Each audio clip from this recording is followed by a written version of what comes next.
Birshot Morev Rabotai, avec la permission d'Hachem, je vous souhaite à vous tous, la communauté de Montréal, une bonne soirée. Vous êtes tous réunis autour de vos rabbanim pour venir en aide à l'association Bet Youssef. Léon Bitton, vous faites ça bénévole, comme chaque année, vous et votre comité. J'aurais bien voulu être avec vous parmi vous, mais malheureusement, c'est un peu dur pour moi ces derniers temps.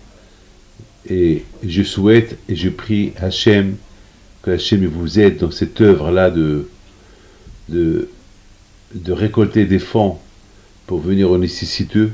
Et vous savez une chose, qu'à Pessah, la fête de Pessah, c'est de se sentir être Belhorin, un homme libre.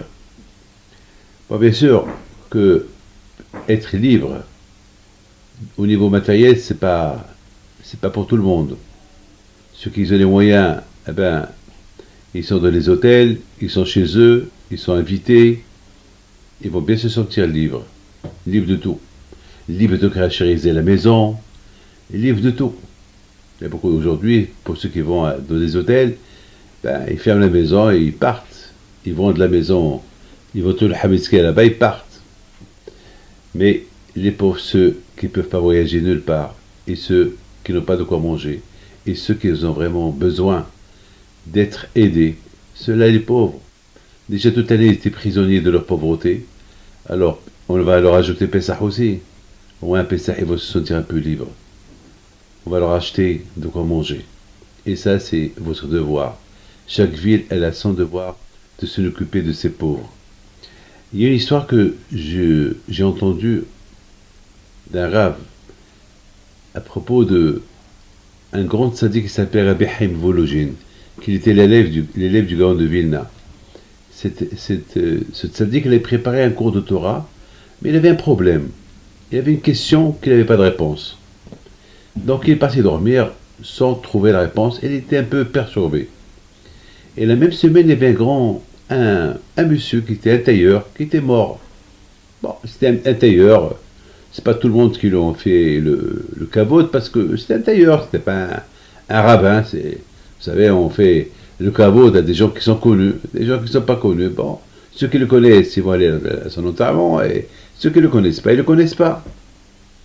Et bien là, Rabbi Volojin, il rêve ce tailleur qui était beau, bien habillé, en blanc, tout gai, souriant.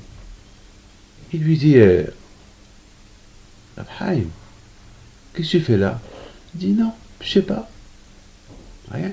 Et toi, qu'est-ce que tu fais là? Je vois que on dirait que tu es un tzaddik, tu es habillé comme un tzaddik. Il dit, ben oui, je comprends rien du tout, mais depuis que je suis là, on m'a mis avec les tzaddikim, avec des gens érudits dans la Torah, les grands tzaddikim, je ne comprends pas. Au départ, j'aurais dit, vous êtes trompé d'adresse, de nom. Qu'est-ce que je fais ici? Je dis, non, toi tu es un rabbin, tu es un super rabbin, tu es un grand rabbin, et tu connais ça, et soudainement, je lui dis, mais moi je connais rien du tout, moi j'étais un tailleur.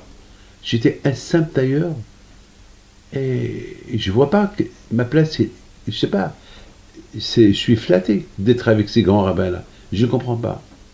Il dit, tu sais, quand tu étais vivant, tu gagnais temps dans ton travail, et tu donnais moitié pour la tzedaka, pour ceux qui étudiaient la Torah, et ceux qui avaient besoin, et la moitié tu vivais avec. Alors grâce à cette tzedaka que tu as fait, ben, tu mérites d'être avec tous ces tzadikim-là. Ça veut dire que lorsqu'on sait que grâce à tzedaka, on achète notre place dans l'autre monde, il faut vraiment courir pour la faire. Et vous savez une chose, il dit à Rabbi Vital qu'un homme qui fait beaucoup de fautes, il peut tout perdre, sauf une chose, une seule mitzvah il ne peut pas perdre, c'est la mitzvah de la tzedaka. La mitzvah de la tzedaka, elle reste toujours. Même s'il perd ses mitzvot, cette mitzvah, elle ne la perd pas. Comme il dit David Ameler, Vitzitkato Ormedet Lahad. La tzedaka, elle reste toujours debout, éternelle. Parce que la tzedaka, c'est un investissement. Vous savez, ma femme, elle reçoit une lettre la semaine dernière comme quoi elle a un compte en banque à Lyon. Et nous, ce compte en banque-là, on n'est pas au courant de ce compte en banque-là. On n'est pas au courant. Ça fait 30 ans de mariage, 33 ans de mariage, elle ne se rappelle pas. Et finalement, elle a appelé la banque, et la banque elle lui dit, bah oui, vous avez 1000 euros, 1200, 1300 euros. Ma femme ne se rappelle pas. Elle dit d'où? Eh ben, ils vont lui dire, il y a 33, 34 ans, vous avez ouvert un compte et vous avez mis à l'époque 2, 3 dollars, 4 dollars ou 10 dollars. Et ces 10 dollars, il y a 33 ans, ils sont devenus aujourd'hui un peu plus de 1200 euros. Ou 1000 euros, je ne peux pas vous dire. Ça veut dire que la tzedaka, elle fait toujours des fruits. Des fruits, des fruits, des fruits, des fruits, des fruits.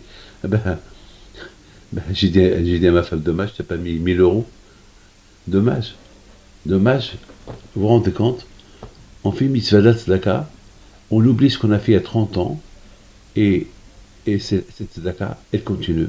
Elle fait des fruits. Imaginez-vous que vous donnez à un pauvre la tzedaka.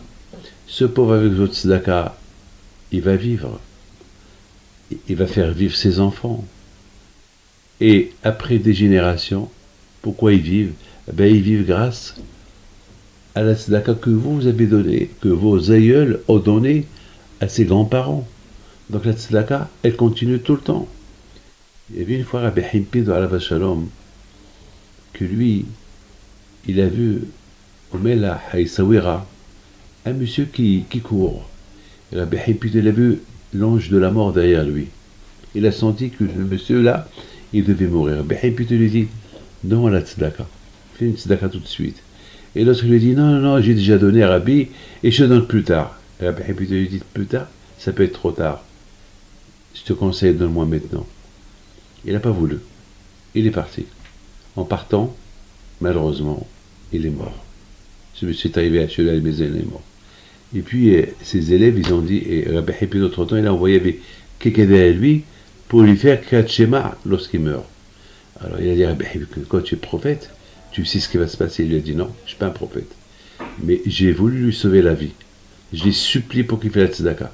Parce que tzedaka, tatsimemavet. Lorsqu'on fait la tzedaka, ça protège de la mort. Mais il n'a pas voulu m'écouter.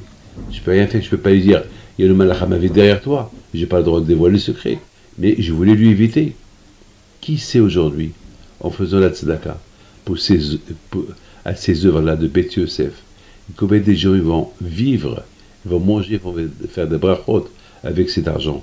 Combien ça peut vous aider dans l'avenir? Vous savez que la tzedaka, elle prépare un avenir. On ne sait pas c'est quoi notre avenir, mais en faisant la tzedaka, elle embellit l'avenir. Elle évite un mauvais avenir. À Pessah, on doit se sentir tous des gens libres. Et pour qu'on se sente tous des gens libres, il faut aider ceux qui sont prisonniers malheureusement, de leur pauvreté. Si, mes amis, je vais être bref, je voudrais simplement vous bénir et vous dire Hazak pour ce que vous faites à vos pauvres. Hazak, la comité de Beth Yosef, et Hazak au Rabbanim qui supporte ce comité. Bisrot Rabbi Hippi de soit avec vous et que Hachem vous donne la santé, bracha, betzlaha, briout, parnasatova, amen. Nous aussi, ici en France, on est des nécessiteux.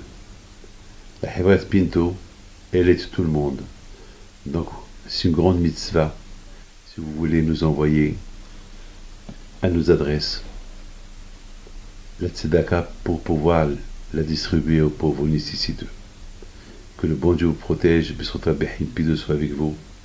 Bien sûr, ce que vous avez entendu maintenant, c'était pour une association au Canada, mais pour nous en France, voilà, ce que j'ai dit pour les Canadiens, c'est aussi pour les Français, ceux qui veulent nous aider, d'avoir la bracha.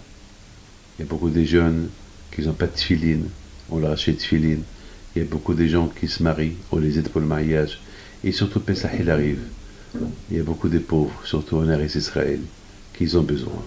Alors, tous ceux qui peuvent nous envoyer un don pour eux aussi se sentent libres, Ben Hogina Pessah, que le bon Dieu veut s'en Behin Pito, Tagin Adam Amek Merci.